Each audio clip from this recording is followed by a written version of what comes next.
Assalamualaikum warahmatullahi wabarakatuh. Ketemu lagi dengan Encan di sini. Halo. Nah, kali ini Encan mau membawakan materi tentang gangguan bahasa pada orang dewasa, yaitu afasia. Nah, apa ya afasia itu? Nah, tadi udah ada kuncinya, yaitu gangguan bahasa pada orang dewasa. Nah, tapi lebih lengkapnya kita simak lagi yuk. Nah, jadi afasia itu adalah gangguan bahasa yang mempengaruhi produksi atau pemahaman bicara dan kemampuan membaca atau menulis. Afasia merupakan gangguan bahasa yang terjadi karena kerusakan otak. Otak manusia terdiri dari dua belahan, yaitu hemisfer kanan dan hemisfer kiri. Keterampilan bahasa ada di bagian hemisfer kiri pada kebanyakan orang. Nah, kerusakan di sini dapat menyebabkan masalah bahasa. Kerusakan di bagian hemisfer kanan dapat menyebabkan masalah lain seperti perhatian atau ingatan yang buruk. Nah, afasia dapat menyebabkan sejumlah masalah berbeda. Ini mungkin mempengaruhi satu aspek penggunaan bahasa seperti kemampuan untuk menyebut nama objek atau kemampuan untuk menggabungkan kata-kata ke dalam kalimat atau kemampuan untuk membaca dan menulis. Nah, afasia ini dibagi menjadi dua, yaitu afasia lancar dan afasia tidak lancar. Lancar dan tidak lancar di sini maksudnya berbicaranya ya. Nah, apa aja nih yang termasuk afasia tidak lancar? Nah, yang pertama ada afasia global. Yang kedua ada afasia transkortikal campuran, ada afasia Broca, dan afasia transkortikal motoris. Dan untuk afasia lancar terdiri dari afasia Wernicke, afasia transkortikal sensoris, afasia konduksi, dan afasia anomis. Untuk penjelasan lebih lanjutnya, kita bahas di part 2 ya. Mungkin besok materinya akan dibawakan oleh si Panda Gendut, oke? Untuk tanda dan gejalanya, mungkin pada saat berbicara, seorang afasia tidak bisa memikirkan kata-kata yang ingin diucapkan. Terus si penderita ini menggunakan kata-kata yang dibuat-buat. Terus selanjutnya kesulitan mengucapkan kalimat. Kata tunggal mungkin lebih mudah. Dan yang terakhir, untuk pada bicaranya, itu seorang afasia akan menggabungkan kata-kata menjadi kalimat yang tidak masuk akal. Nah, pada bagian pemahaman, mungkin seorang afasia tidak mengerti apa yang dikatakan orang lain. Ini mungkin terjadi lebih banyak ketika mereka berbicara cepat dan panjang, seperti di berita atau seperti Encan saat ini.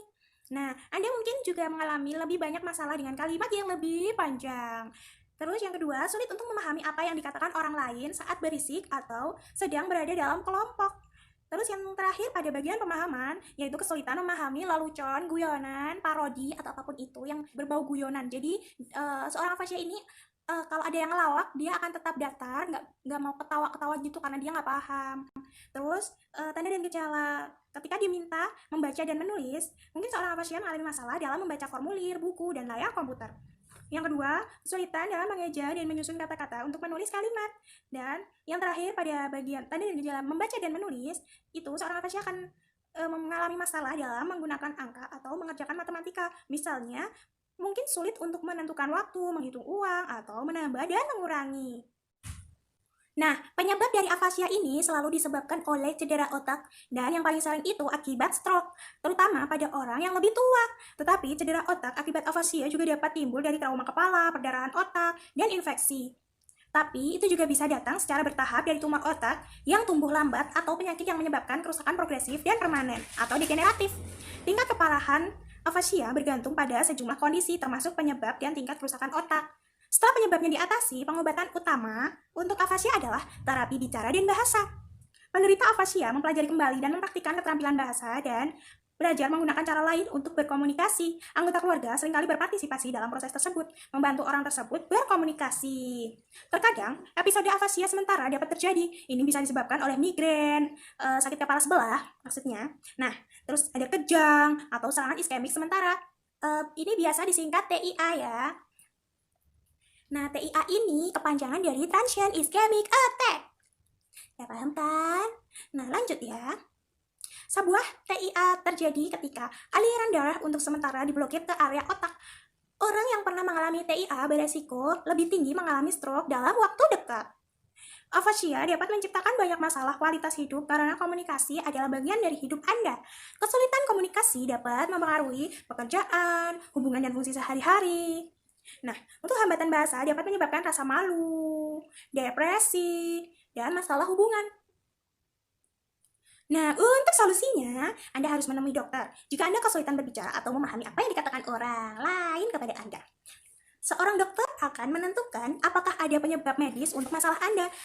Dan seorang terapis bicara akan menguji kemampuan bicara dan bahasa Anda. Terapi bicara akan menanyakan masalah yang Anda alami saat ini. Terapi bicara juga akan menguji seberapa baik Anda dalam memahami kata-kata, pertanyaan, arahan, dan cerita.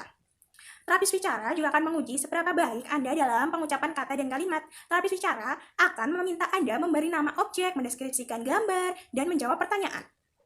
Nah, terus terapi bicara juga akan menguji seberapa baik Anda dalam membaca dan menulis. Terapis bicara akan meminta Anda menulis huruf, kata, dan kalimat. Anda juga akan membaca cerita pendek dan menjawab pertanyaan yang diajukan terapis.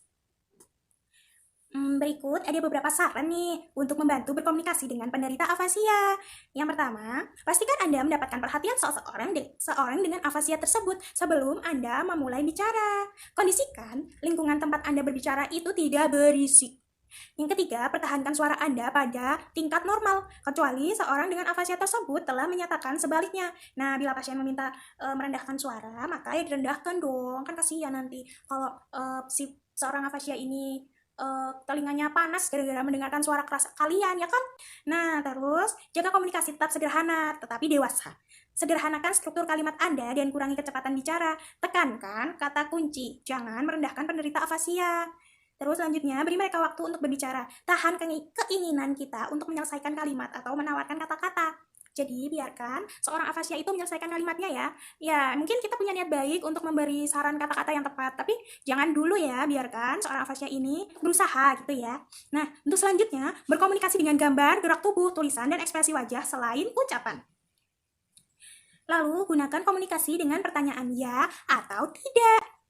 Nah, puji semua upaya untuk berbicara dan mengecilkan kesalahan apapun. Hindari memaksakan bahwa setiap kata diproduksi dengan sempurna. Nah, setiap kali pasien itu berbicara dengan benar dan baik, beri reward. Wah, hebat, sekarang Bapak atau Ibu udah lancar bicaranya, lanjutkan terus ya. Kayak gitu, atau kata semangat. Ayo Pak, Bu, semangat. Pasti kalian bisa bicara dengan lancar. Nah, apa sih gunanya kita mensupport, mereward, memberi motivasi itu tadi? Jadi, itu tuh agar pasien itu termotivasi untuk memperbaiki bicaranya dan dia tetap semangat untuk melanjutkan hidupnya. Lalu, lakukan aktivitas normal jika memungkinkan. Jangan melindungi penderita afasia dari keluarga atau mengabaikannya dalam percakapan kelompok. Sebaliknya, cobalah untuk melibatkan mereka dalam pengambilan keputusan keluarga sebanyak mungkin. Selalu beritahu mereka tentang acara yang akan terjadi. Tetapi hindari mereka dengan beban kayak detail-detail acara di hari itu gitu. Kalau ada acara bolehlah dikonfirmasikan, mungkin anaknya ada yang mau menikah. Nah, kita kasih tahu ke penderita afasia itu kalau sang anak mau menikah di hari ini, tapi jangan dibebani, besok tuh acaranya gini, aduh belum dapat ini. Jangan ya, itu bisa memperburuk keadaan juga loh. Nanti sang penderita terlalu banyak beban pikiran gitu ya. Jadi lebih baik jangan dibebani dulu. Nah, terus yang terakhir, dorong kemandirian dan hindari bersikap terlalu protektif. Oke? Nah, dari saran tadi, mungkin menutup perjumpaan kita di hari ini ya. Maaf jika Encan salah kata, salah ucapan, salah apa ya. Pokoknya kalau Encan punya banyak salah, Encan mohon maaf yang sebesar-besarnya ya. Dan jika ada ilmu yang kurang atau mungkin ya belum tepat, mohon dimaafkan ya, karena Encan masih belajar.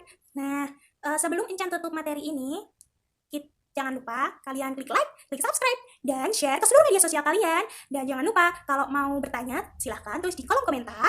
Dan kalau ada kritik dan saran boleh banget. Kami sangat menunggu kritik dan saran kalian, oke? Untuk mengembangkan channel ini menjadi lebih baik lagi, oke? Jadi sekian dulu ya dari Encan. Terima kasih sudah mendengarkan materi yang Encan bawakan. Sekian dari Encan. Assalamualaikum warahmatullahi wabarakatuh. Dadah.